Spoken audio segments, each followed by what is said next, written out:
These numbers are impressive. This is the business that we're in. We do a lot of business here.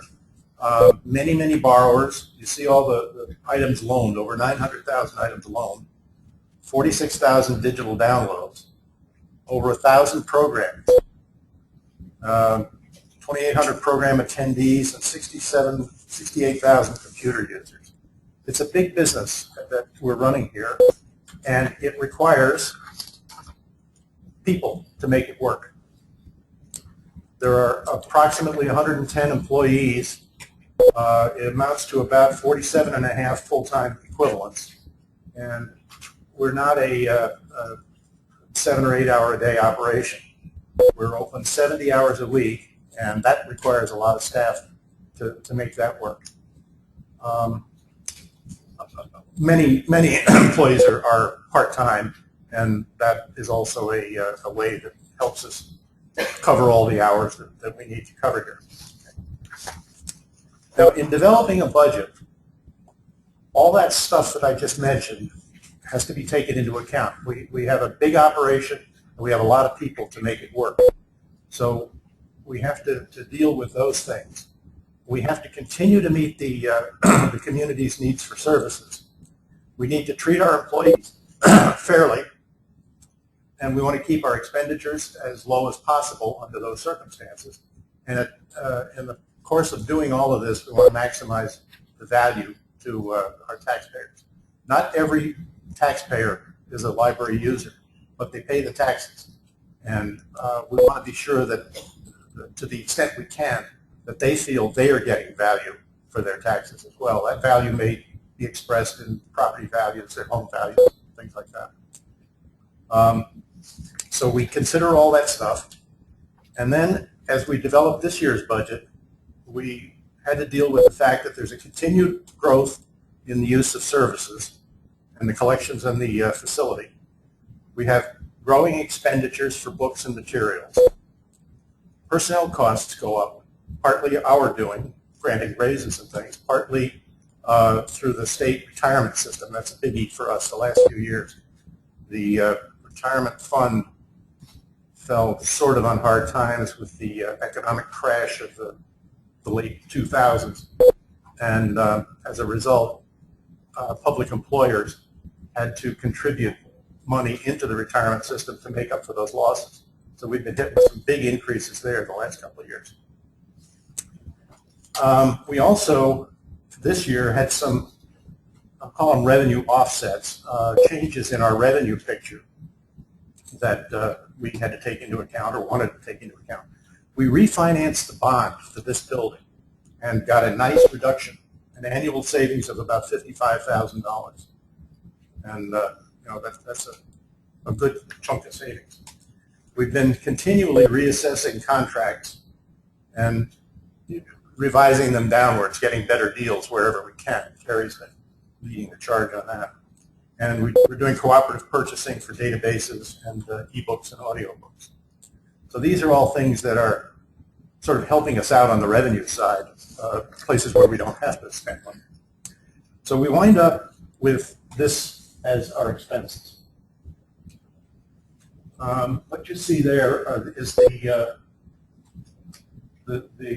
2013 budget and then the proposed 2014 budget, and you can see the difference there. The percentages are the changes in the expenditures. And you see that salaries and benefits are up about 4.7%. Books are up, books and materials up 2%. Building equipment, maintenance and repairs up 3.8%. The building's getting older. It needs more work. In spite of Russ's best efforts, things break. And, we've got to pay to get it fixed. Miscellaneous stuff is up about 5%.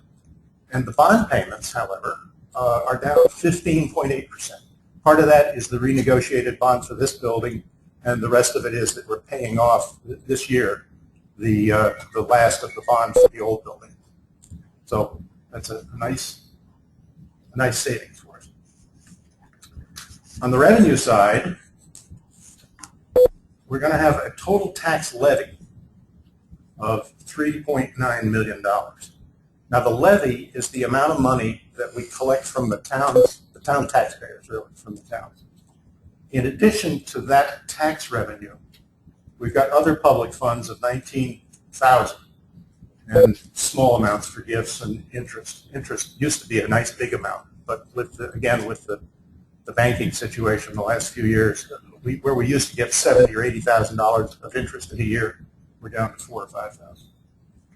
I love the fees and funds. $95,000 in total customer discretionary spending. They choose to return a book late, they pay a late fee. They use a copier, they pay a copier charge.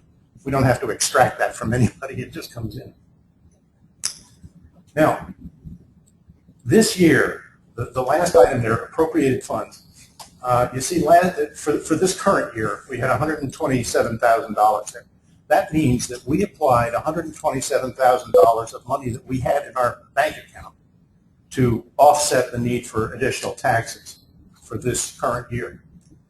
For next year, for the 2014 budget year, we don't have to do that.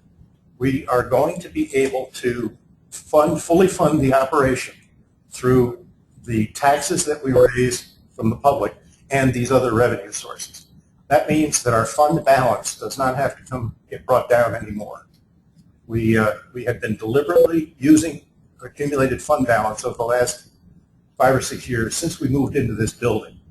Because when we moved into here, we had a big building, a lot more cost, a lot more staff, and it would have been a huge hit on taxes if we tried to finance the thing straight out that way. So what we've done is raise the taxes a little bit each year and use some of the accumulated fund balance to offset that, to help pay for it.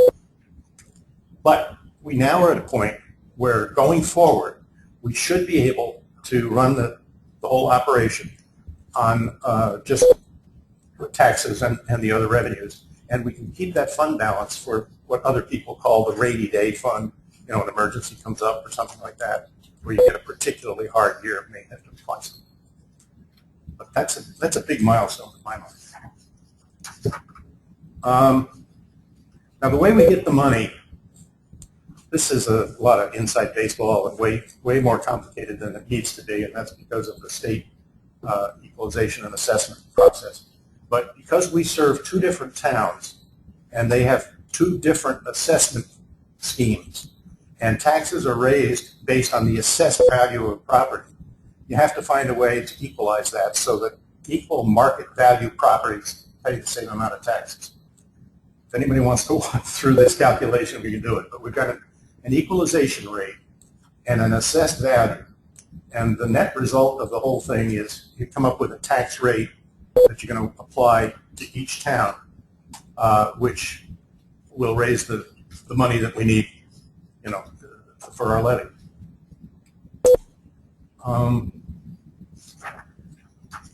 The average taxes, if you go through all that calculation, just as an example here, I've used a $250,000 market value house property in each of the 2 towns, Clifton Park and Half Moon. When you run through the calculation, you see at the bottom, the taxes paid are the same, $162.58. And that's what we're trying to get to. For equal market value in the towns, you should pay equal taxes. So we go through this whole calculation. We have to get numbers from the assessors. We have to get the equalization rates from the state, and then, do all this stuff. And then ultimately, after the budget's approved, we hope, we tell the towns how much money we need to raise, and they go out and assess it. The tax impact of this budget is going to be about a rate increase of about 1.5%, 1.45%. And on a house valued at $250,000, that would represent an increase of $2.23 per year, a $2.23 annual increase. I wish we didn't have to do that, but it certainly feels comfortable to me, and I think it's going to be acceptable to our taxpayers. We are subject to a tax cap. I think I talked about this a little bit last year.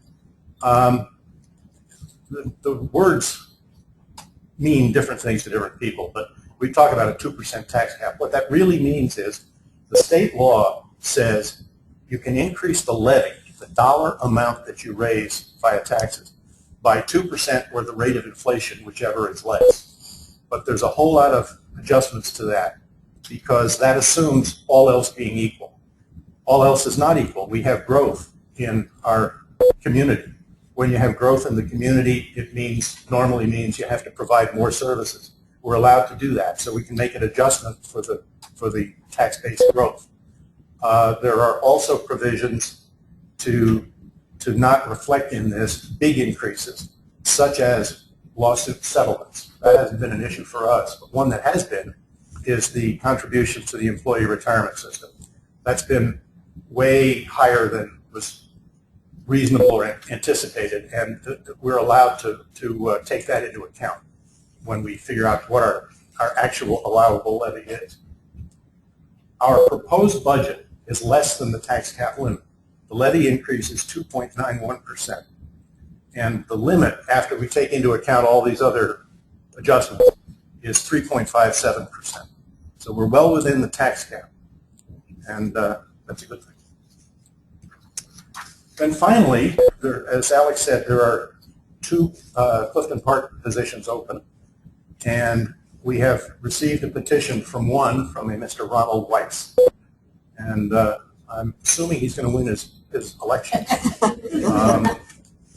So after that, the board will figure out what we want to do about the other seat. Normally we appoint somebody to fill, for a year up until the next election, and we'll probably do something like that again. And that would be the end of my presentation.